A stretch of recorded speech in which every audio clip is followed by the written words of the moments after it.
Welcome to From Loneliness to Overflow with Matina. I'm your host, a holistic healing coach, divorce recovery coach, and a passionate advocate for personal growth and your guide on the journey to healing. This podcast is for those who are struggling with the feelings of loneliness, disconnection, feeling stuck, and who are ready to discover their inner potential and live a life overflowing with love and connection. Inside, we are going to explore the path from pain to transformation, bridging the gap between loneliness and abundance through heartfelt conversations, spirituality, energy work, and self-awareness. So let's get started on this soulful journey together. Welcome to another episode from Loneliness to Overflow with Matina. Today's guest is someone I was already associated with for many, many years, but recently got the opportunity to connect with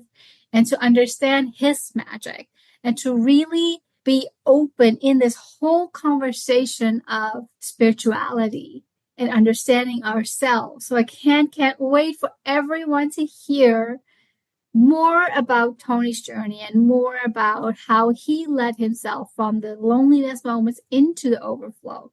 With that said, welcome, Tony. Oh, Matina, this is such a pleasure to be on your podcast and just have this conversation. And I love how you described the situation, how we had known each other for a while and just really recently just really connected. And it's been a great, we've had some great conversations. We have. Now, for those who don't know who Tony is, please introduce yourself. So I'm Tony Wechsler, and I am a speaker, trainer, coach, and I'm also the host of Strive to Thrive, the Purposely Positive podcast.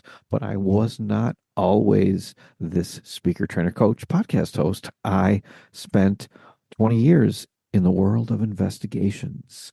I was an investigator here in Rochester, New York, for my county, and I did all kinds of investigations, mostly fraud cases, but I delved into pretty much everything.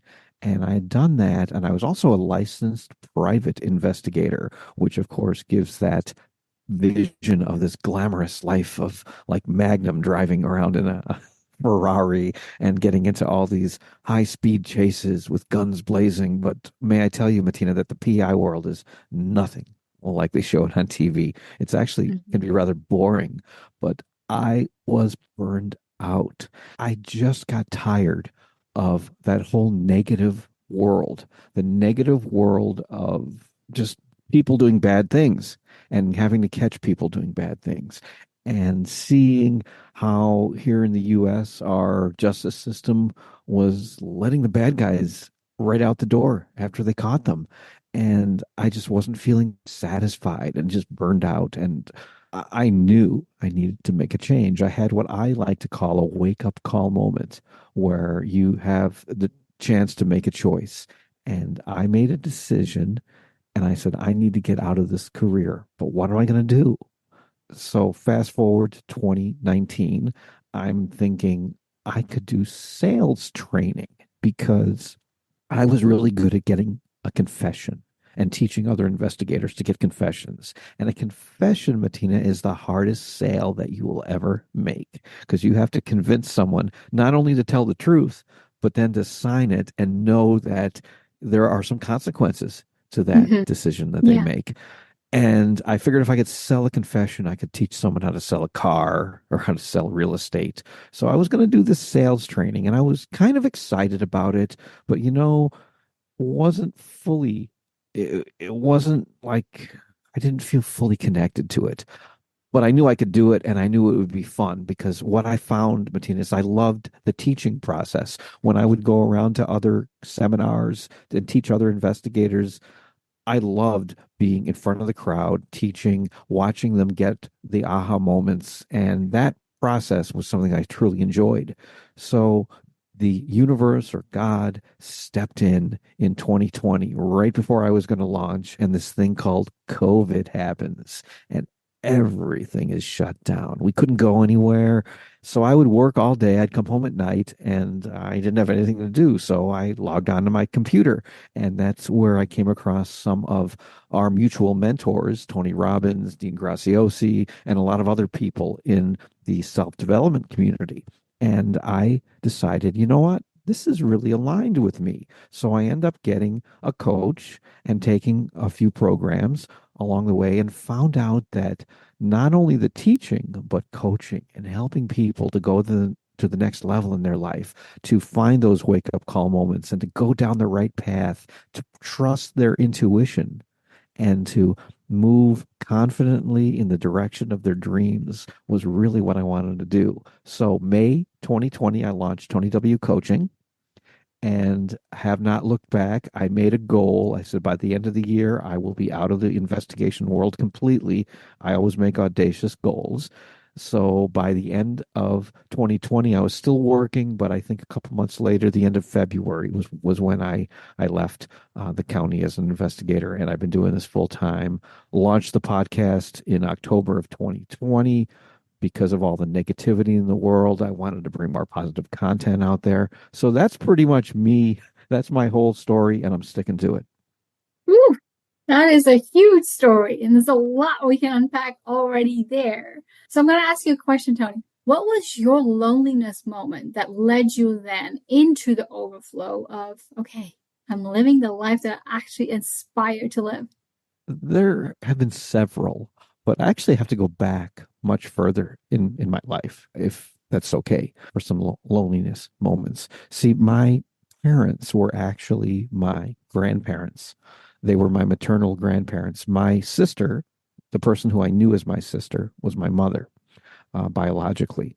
And back in the day that I was born, having a child and being a single mom, that was not as prevalent as it is in today's culture back when I was born. Mhm. So what happened after I was born, my grandparents convinced my sister mother to basically that they would raise me as their own. And then she went off into the military and ended up getting married and lived her life. And about age 13 was when I found out that she was actually my biological mother. But we were very, very close. We were closer than a mother and son, and we were closer than a brother and sister because we had a special bond. And she has a son who I'm actually very close to now. I consider him my brother. And but anyway, I lost my parents. They died very young when I was 20 and then 21. So my dad died when my mom died of cancer when I was 20 and my dad died when I was 21 the following year. So at that time I had gotten married early in life at 20 or 21, and years later my sister came down with cancer, and I remember getting that phone call when she died and realizing that my parents are gone and now my mother is gone.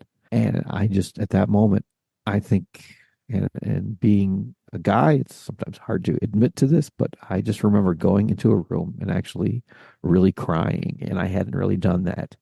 I think that's the only time, other than when one of my dogs or cats pass away, because I get very attached to my animals too. But that was just a moment where I just felt that I was alone. I mean, and I had kids, I was married, but I still felt like everyone had left me. Everyone in Mhm. my life who I Yeah, truly loved had left. And that probably was, I think, the strongest loneliness moment that I think I ever had. there's so much grief and pain in what you experienced.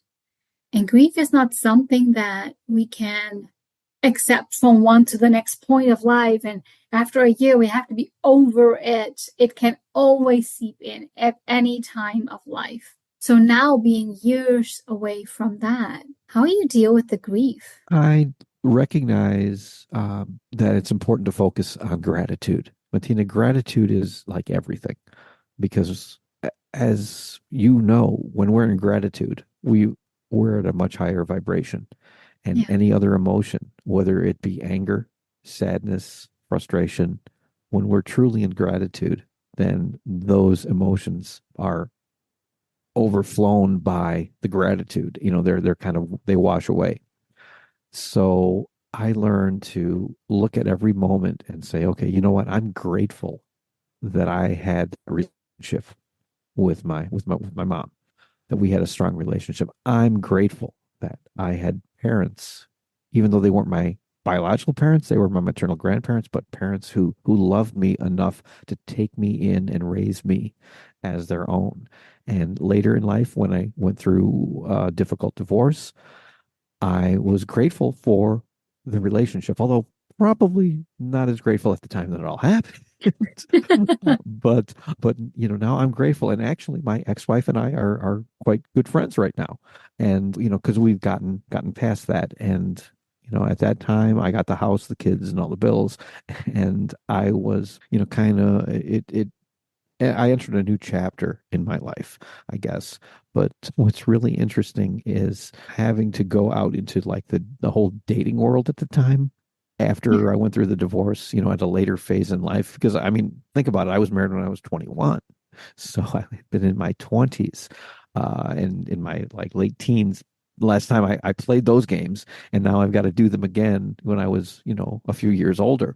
And that was interesting. But I learned a lot during that. And a lot of the things I learned in that world helped me in the world of investigations, the world of coaching. And it's very interesting how everything that I've done in my life, I can see a building block to take me to the overflow that I'm in now. Yes, yes, yes, yes, yes, yes. This is so powerful. I'm very curious to hear, Tony, what was your pivotal point in life? Was that when you started dating, or was that earlier when you're like, okay, no, something needs to change? Hmm, interesting. No, actually, I was pretty happy in my life because I had a good career, right? I mean, and when you tell people, hey, I'm an investigator, or I'm a private eye, Tony W. PI, it was one of those kind of glamorous careers, and people would always go, oh, wow, that's really cool. And that was really my identity. I Mm, became that identity. And it was really interesting that when I went through that whole burnout in 2019 and needed to make a change and needed to move from that career, it was a little bit difficult to let that go. And so my pivot point was just realizing that, no, that's not what I do. My identity is not me. And I think that's something that men particularly struggle with. Although I have talked to a lot of women who are in the same boat. When you meet somebody, what's the first thing that they ask you? What do you do? what do you do? Yeah. That one. So when I got to the point where I didn't know the answer to that question really deeply anymore, or it didn't feel right anymore, I Yeah. knew I had to make a change. Mm. So that was the pivot point that I had. And I also I wanted to leave like a legacy behind of not just helping society as a whole, which is what I was doing, but helping individuals, one individual at a time. And I made a goal. I said, you know what? I need to get out there. I'm going to change 100,000 lives. And how do you do that? Well, you probably know the answer, one life at a time. One life at a time. Indeed. That's another audacious goal that you put out there. Before we dive back in, I have something transformative to share with you. It's called the Alignment Collective. Release, Rebuild, and Rise, my signature group coaching program designed to help you unlock the life you deserve. Every month, we focus on a key area of life, from health to relationships, career, and more. In the first 2 weeks, we energetically release what's holding you back. Then we shift into calling in the abundance and clarity that you desire. And in the final week, we come together for a powerful group coaching, sharing our wins, our challenges, and raising the collective energy. Are you ready to release what doesn't serve you, rebuild your foundation, and rise into your potential? Try it for 50% off with discount code GROWTH. Visit matinasingh.com/meditation. The link is also found in the description. I can't wait to support you on this journey. Yeah. I believe in that. My keywords for this particular year are authenticity, audacity, and action. Because I believe we have to be authentic. We have to know who we are and we have to be that person. We don't want to fake it. We don't want to pretend because when we start doing that, people can feel the difference. When you're sitting with someone, Matina, and they're being genuine and they're pouring themselves out, you can feel that energy. And that's what helps you to really connect to that person and to feel like, this person is like me. We have differences Yeah, and maybe we had different backgrounds, but we're essentially the same. And the more we meet people in life and the more we surround ourselves with those people. And that's why as a client or getting clients, I won't work with anybody. While they're screening me, I'm screening them. Is this someone that I want to work with? And sometimes I've gone against my intuition and I've taken someone in as a client and I just knew it probably wasn't right. And I was still able to help them, but it didn't feel as rewarding and I didn't feel that they made the progress that I would have liked to have seen.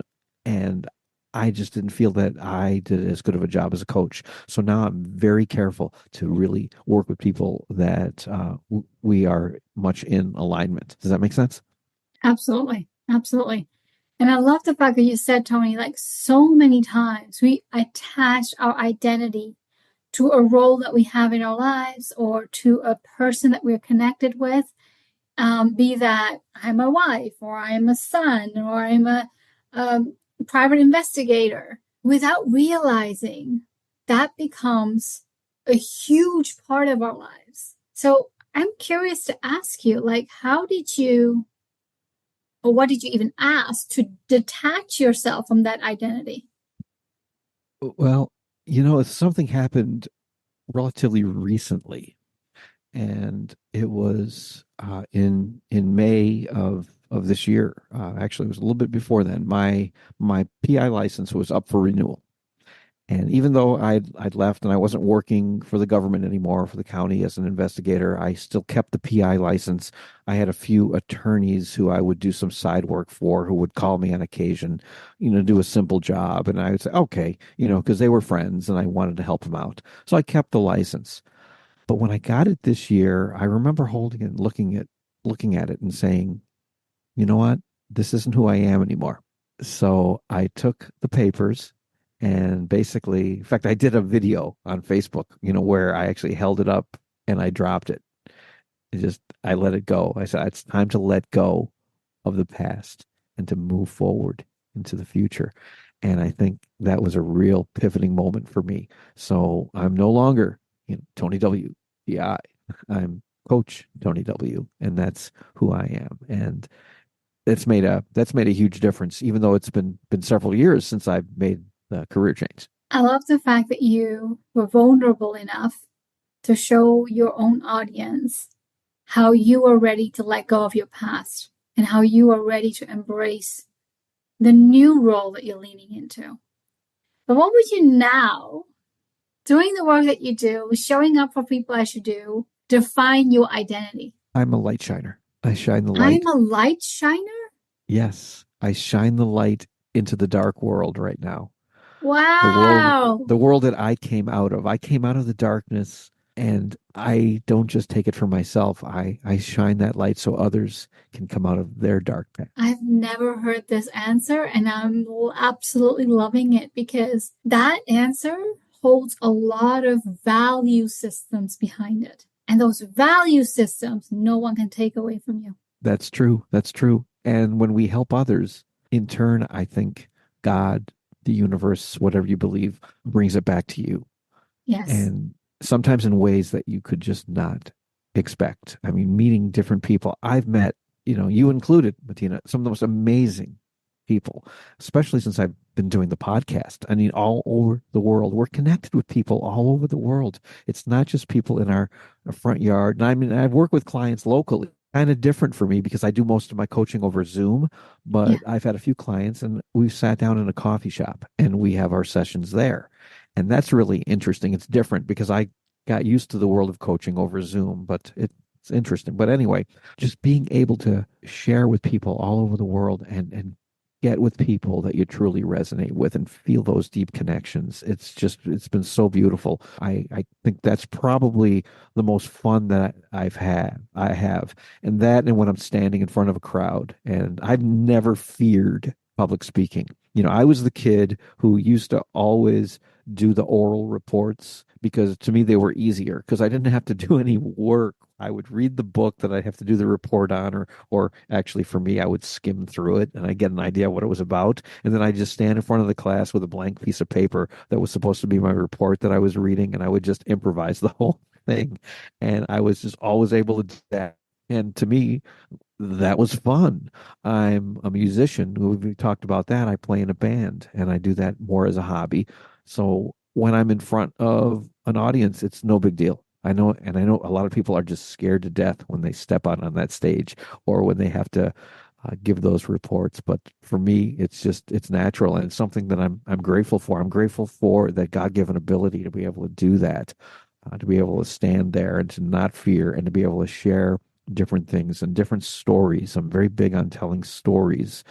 I talk a lot about my intuition, and sometimes when I prepare for things, I just say, you know what, I have an outline. It's not like I'm not like what I did when I was a kid, right? I do have an outline that I want to follow, but for the most part, when I step out on the stage or when I step in front of the camera, it's just me. And I just let my intuition guide me through the entire process. This is so profound. Tony, the light shiner, who is vulnerable enough to step on a stage, share his magic from the knowing that anyone who is needing to hear that message will resonate with the message. And that is all you can do.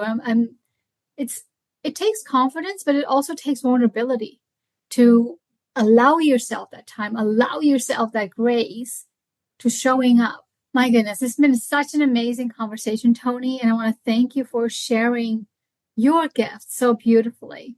There's this little ritual on this podcast where I'm going to ask you a question that the previous guest has left, and it's going to be amazing. So this is a question for you. What is the first tool that came to your mind when you feel in a low emotional state? I think I've shared that earlier, and it's the tool of being in gratitude. Every night before I go to bed, and this is something I teach all my clients, I do two things. One is I write down the top three things that I need to get done the next day. These are the important things, not like go to the grocery store and pick up milk or whatever. It's the three important things in my business, and I circle the most important. But then I flip the card over, and before I go to bed, I write down three things that I'm truly grateful for, and they could be anything, whatever comes into my mind. They could be the conversation that we had today, Matina. I could write that down. This has been wonderful. I could write down the fact that I'm sleeping in a comfortable bed. Something more profound, like, the birth of my first child that I was present for. Whatever comes to mind, three things. And I do this every night. And in the morning, and this is the key, when I get up in the morning, the first thing I do is not check my phone, although I do see what time it is, but not, check my messages or anything, not pick up the to-do list, but to pick up the gratitude moments. And I go through and I spend a moment in each, my hand on my heart, feeling the way I felt, thinking what I thought, and just step into that moment of gratitude and feeling those emotions. And that way, when I actually get up out of bed and I look at that to-do list, I'm vibrating at a higher level, and it's helping me to live a better day and to be able to shine the light into the world. This is the very important thing because it's oftentimes these simple practices that we believe when you're not doing it that don't have that big of an impact. It's okay. It's whatever. It's all good. But when you compound gratitude, it gives you so much more than the 5 minutes that you gave it. And I love that that's your practice. I love that you are holding on to it and teaching it to others so that they can feel that overflow in their life every day. This has been absolutely a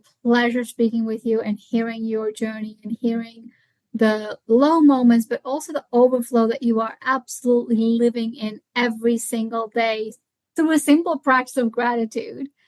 And anyone who feels inspired to reach out to Tony, connect with Tony, all his information is in the description below, and reach out to him, reach out and get to know what it is to shine your light and have someone else hold the space as Tony shines his. Thank you, Tony, for being here. Thank you, Matina. This has been an absolute pleasure. Absolutely. Thank you for listening. I hope this episode has helped you to feel less alone in finding tools towards a life which is overflowing with love and purpose. If you enjoyed the episode, please take a second to rate and review. Each review helps us to reach more individuals who are seeking healing and personal growth just like you. And don't forget to take a screenshot and share your aha moments on your Instagram stories and tag me, Matina. See you next week. Take care.